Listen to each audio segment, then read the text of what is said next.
Ça y est, la guerre des égos a déjà commencé au Real Madrid. Franchement, je vais vous dire la vérité, hein. Je m'imaginais même pas faire cette vidéo aussitôt dans la saison. Je m'attendais à la faire à un moment donné. Parce que quand vous avez des joueurs aussi talentueux, tu t'attends à ce qu'au bout d'un moment, ça commence un peu à péter. Mais là, franchement, après juste une semaine de Liga, je pense que c'est très très tôt dans la saison. En tout cas, beaucoup d'entre nous nous voyaient ou voyaient cette guerre être ouverte par un Kylian Mbappé parce qu'on connaît beaucoup son ego. Mais je vais vous surprendre. Cette guerre des égos ne vient pas de Kylian Mbappé. En tout cas, merci à tous d'être toujours aussi nombreux à suivre la chaîne Parisienne Football. On a dépassé la barre des 11 000 followers en l'espace de 4 mois. Merci beaucoup, ça fait super, super plaisir. Et sans pour autant tarder, on va rentrer dans le vif du sujet. Tout a commencé avec 3 lettres. Comme vous le savez, le Real Madrid aime donner un nom, ou pas plutôt le Real Madrid, mais plutôt la presse aime donner un nom au trio offensif du Real Madrid. On se rappelle de la BBC. Bell, Benzema, Cristiano Ronaldo. Et là, la presse espagnole a trouvé un nom qui est la BMW. On se dit BMW, mais là, c'était la BMW. Intéressant comme nom. Et là, quand vous vous rappelez de l'effectif du Real Madrid, ils sont quand même 4 offensifs. Donc, du coup, il y en a un qui a été oublié. Et il l'a très, très mal pris. En tout cas, BMV. Qu'est-ce que ça signifie ça? Bellingham, Mbappé, ainsi que le dernier, Vinicius. C'est ça que signifie la BMV. Et bien évidemment, c'est Rodrigo qui l'a très très mal pris. Et il l'a exprimé. Il l'a exprimé où? Sur les réseaux sociaux, comme de par hasard. Les joueurs de foot, dès qu'ils sont énervés, soit la presse, soit les réseaux sociaux, afin de se faire un peu de voix. Et là, on va regarder un peu qu'est-ce qu'a dit Rodrigo. Ça sera en anglais, mais ne vous inquiétez pas, je vous traduis tout. Alors, Rodrigo, sur son compte WhatsApp, dit bonjour à tous. Hier, les résultats n'étaient pas ce qu'on voulait. Dans une Liga où tous les points vont faire une différence à la fin, je suis très content avec le but que j'ai marqué ainsi que l'évolution de l'effectif. La semaine dernière, vous, ils ont parlé exactement d'un trio Bellingham, Mbappé et Vini, mais il va falloir ajouter la lettre R pour Rodrigo, à votre acronyme. Et après, il dit, on a une équipe, une attaque qui est composée de 4 joueurs ainsi que le reste de l'équipe.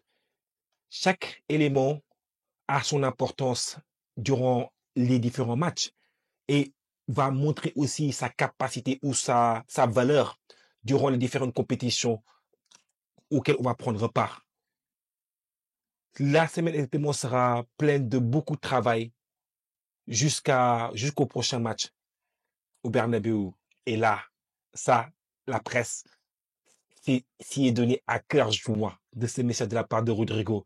Message qui a été effacé ou oui, enlevé ensuite par Rodrigo sur son compte WhatsApp.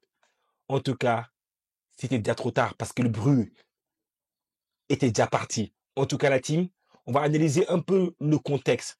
Et quand vous voyez un peu les déclarations qu'a fait un Carlo Ancelotti, ces déclarations ne vont pas forcément rassurer un Rodrigo. Parce que Carlo Ancelotti, il souligne un point essentiel après le match contre le Mallorca. Il dit que l'aspect défensif de l'équipe, non pas les défenseurs, mais l'aspect défensif n'était pas bon. Quand on a perdu le ballon, c'était difficile de le regagner. Je vous donne juste le descriptif de ce qu'a dit Carlo Ancelotti.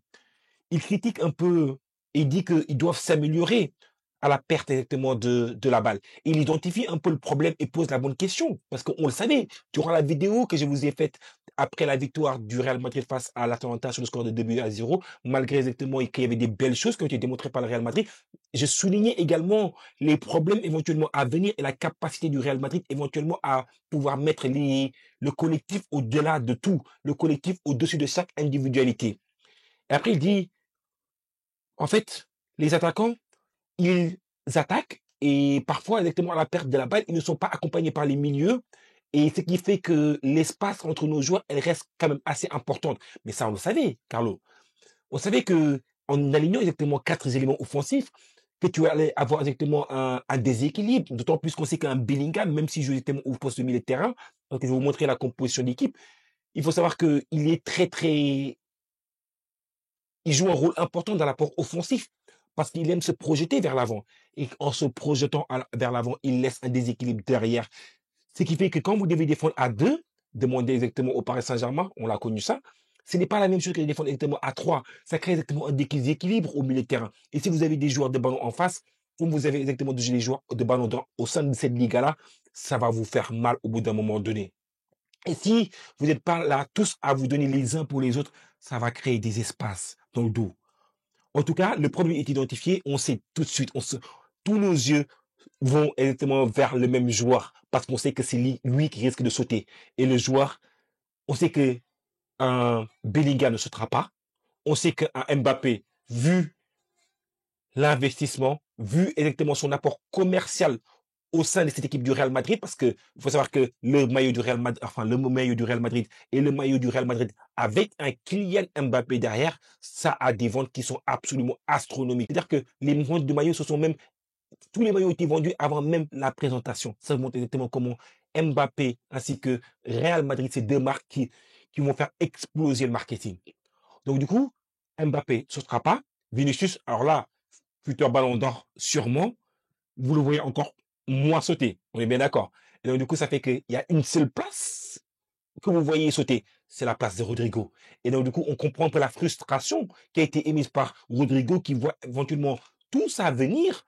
Et il a déjà parlé devant la presse. Il a dit, bah, écoutez, notamment avant le début de la saison, lorsqu'il a su que Kylian Mbappé allait arriver du côté du Real Madrid, il sait que Kylian Mbappé et Vinicius s'entendent très très bien, malgré que lui et Vinicius sont également des Brésiliens, il sait que sa place est à risque. Donc du coup, il l'a exprimé notamment durant une interview qu'elle a eue avec la presse. Il a dit oui, moi je vais analyser un peu ce qui va se passer et si je vois que je n'ai pas forcément de temps de jeu, je vais étudier un peu mes alternatives.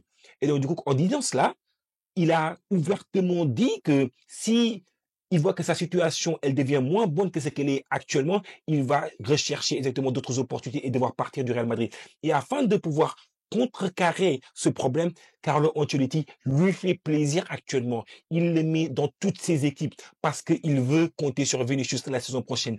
Mais jusqu'à quand est-ce que Carlo Ancelotti va-t-il conserver un Rodrigo dans son effectif? Quand vous êtes agent comme j'ai pu être un peu par le passé, je vois que le marché des transferts actuellement se ferme bientôt ses portes. Donc, du coup, il va se dire, bah, écoute, je vais lui faire plaisir jusqu'à ça. Au moins, il ne pourra pas partir. Et donc, du coup, après, je vais commencer à mettre en place un peu mes pions. Donc, du coup, c'est comme ça que je vois un peu l'échec se jouer entre Rodrigo, Mbappé, Bellingham et Vinicius. Donc, du coup, je vois que plus un Rodrigo perd sa place plutôt que quiconque parce que c'est pas possible. Ce n'est pas possible que les autres, ils ont un statut qui est largement supérieur à Rodrigo. Et pourtant, c'est difficile. Pourquoi est-ce que c'est difficile? Parce que quand vous regardez l'apport d'un Rodrigo au Real Madrid, on va analyser ça ensemble. Qu'est-ce que Rodrigo a-t-il apporté au Real Madrid durant son temps au Real Madrid? Alors, comme vous voyez, Rodrigo, c'est le numéro 11 du Real Madrid. Il est au Real Madrid depuis juillet 2019. Donc, du coup, il a un contrat encore long jusqu'en juin 2028. Vous imaginez, il a encore 4 ans de contrat qui lui reste au Real Madrid. Il est valorisé sur le marché des transferts à hauteur de 110 millions d'euros. Il a tout gagné, tout ce qui était possible de gagner au sein d'un club. Rodrigo l'a gagné. Il a gagné 2 fois la Ligue des Champions.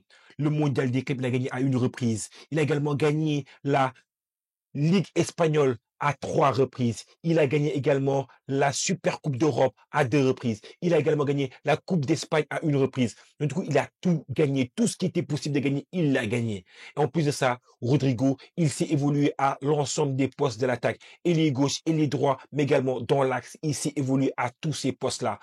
Franchement, donc du coup, Rodrigo, il a prouvé tout ce qu'il avait à prouver au sein de cette équipe du Real Madrid, mais également au sein de cette équipe du Brésil. Parce que quand vous regardez un peu au sein de cette équipe du Brésil, il a joué 27 matchs, il a marqué 6 buts avec l'équipe A. On peut se rétorquer qu'il n'a pas marqué assez pour un joueur de ce talent. Mais quand même, un Rodrigo, il marque beaucoup et il est souvent là dans les moments clés quand le Real Madrid a eu besoin de lui, notamment en Ligue des Champions. Et il sait que en faisant ces déclarations-là, il contribue à mettre la pression au club madrilène. Mais est-ce que, sachant le Real Madrid, connaissant un peu le Real Madrid, ça reste une institution. Vous restez, quoi qu'il arrive, un joueur parmi d'autres. Et je pense que, et je me pose même la question, est-ce que le Real Madrid n'a pas un peu manqué le coche? Parce qu'à vouloir conserver un Rodrigo, est-ce qu'il ne contribue pas à créer cette atmosphère un peu néfaste? Parce que peut-être que le Real Madrid aurait pu laisser partir un Rodrigo et garder un peu ce Endrich et essayer de le faire un peu monter en puissance. Parce que conserver un joueur de la stature d'un Rodrigo qui a gagné tout ce qu'il a gagné, autant qu'il a pu gagner au Real Madrid, il a tout gagné, tout ce qui était possible de gagner au sein d'un club, le conserver comme ça dans le collectif, en sachant qu'il y a une épée de Damoclès au-dessus de sa tête, ça le frustre. Ça le frustre à un tel point qu'il cherche par tous les moyens à marquer un peu son territoire. Mais il faut savoir que le Real Madrid reste comme une institution, comme je l'ai répété, comme j'aime à le dire à chaque fois, et l'institution reste au-dessus de tout joueur. Et qu'au bout d'un moment, si l'institution estime que Rodrigo n'est plus aligné par rapport exactement avec les valeurs du club, avec le respect qu'exige le Real Madrid, au bout d'un moment, un choix sera fait de se délester d'un Rodrigo parce que le Real Madrid reste une institution, peu importe la situation. En tout cas, ça, c'est l'analyse par rapport exactement aux problèmes que rencontre actuellement le Real Madrid. Et ces problèmes-là, comme je l'ai dit, on ne pensait pas qu'il allait venir exactement d'un Rodrigo à ce moment-là de la saison, peut-être un peu plus tard parce qu'il n'a pas encore perdu sa place. Mais n'empêche que on voit déjà Rodrigo qui demande exactement d'avoir plus de respect, plus de considération de la part, non pas seulement du Real Madrid, mais également de toute la presse qui lui manquait de respect actuellement.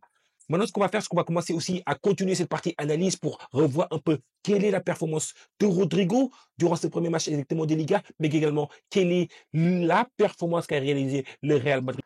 Alors, Real Madrid contre Mallorca. Le Real Madrid s'est déplacé sur le terrain de Mallorca pour son premier match tant attendu, car c'était également le premier match dans cette Liga de Kylian Mbappé. Et pourtant, premier match fut très, très difficile pour ce Real Madrid. Et pourtant, tout avait si bien commencé pour ce Real Madrid-là, avec un but très rapide dans le match par Rodrigo à la 13e minute. Le Rodrigo qui veut absolument tout prouver. Et c'est un jeu brésilien avec un Vinicius qui travaille sur le côté gauche, qui décale exactement à un Rodrigo qui se place magnifiquement et qui place cet enroulé qui est absolument délicieux et qui termine au fond des filets, qui trompe Guérif.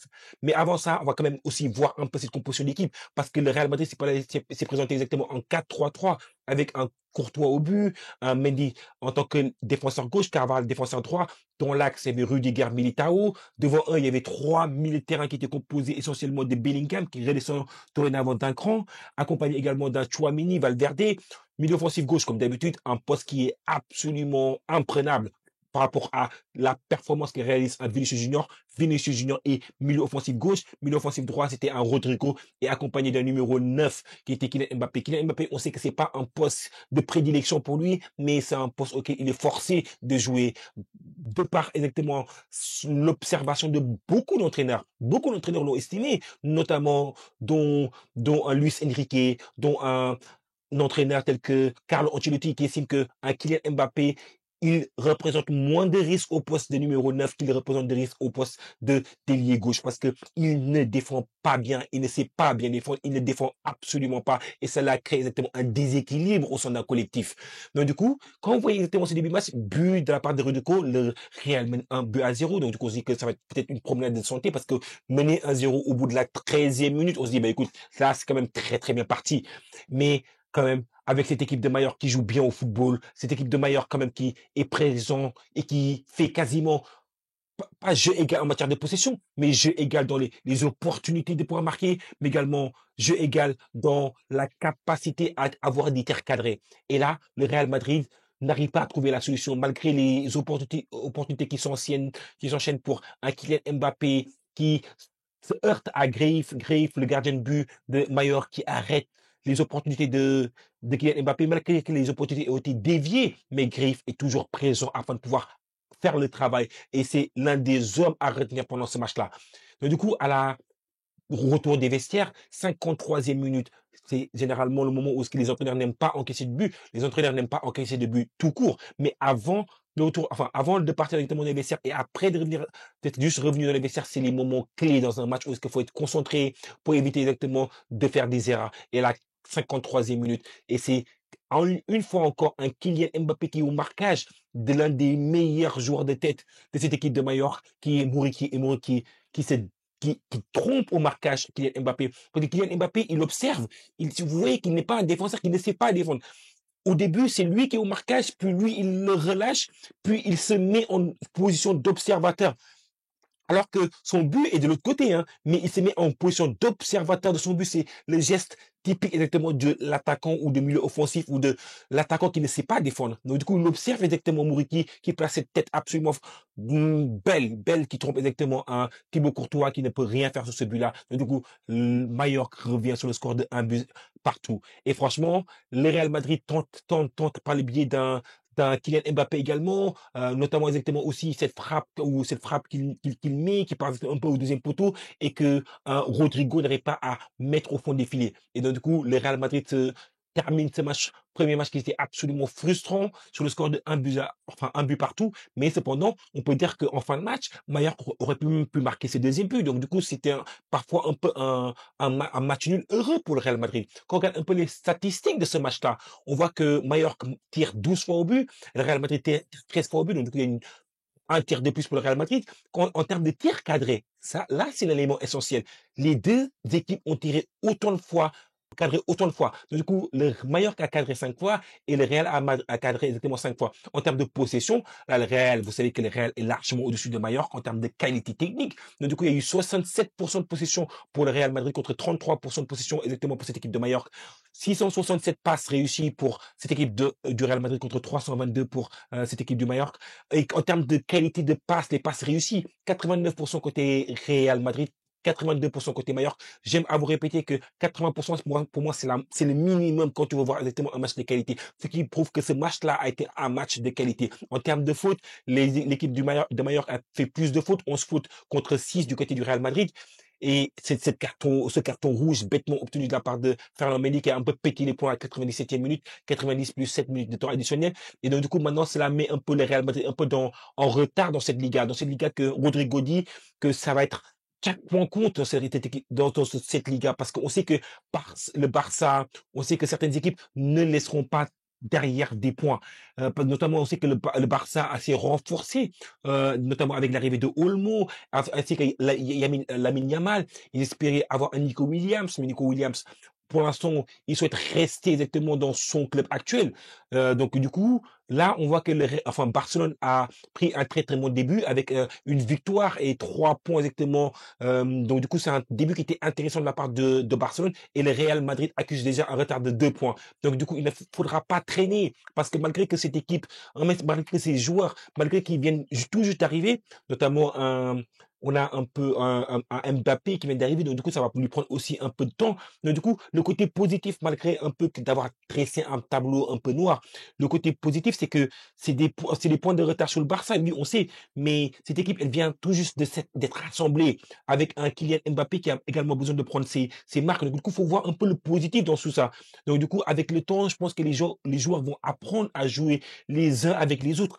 Donc du coup, le foot, mais ce qu'il faut réellement garder à l'esprit, c'est qu'il faudra pas vouloir créer une équipe de Galactique une nouvelle fois, parce que cette équipe de Galactique, on a vu par le passé qu'il y a beaucoup de difficultés à vouloir créer exactement une équipe avec un All-Star. Le Paris Saint-Germain s'est rendu compte de ça. Le Real Madrid s'est rendu compte de ça avec des Figo, des Zinedine Zidane, avec exactement des joueurs qui étaient emblématiques, Roberto Carlos, Morientes, Raoul, mais c'était des stars, Beckham, des joueurs qui viennent exactement d'un FIFA, pas exactement c'est unique comme constellation de stars.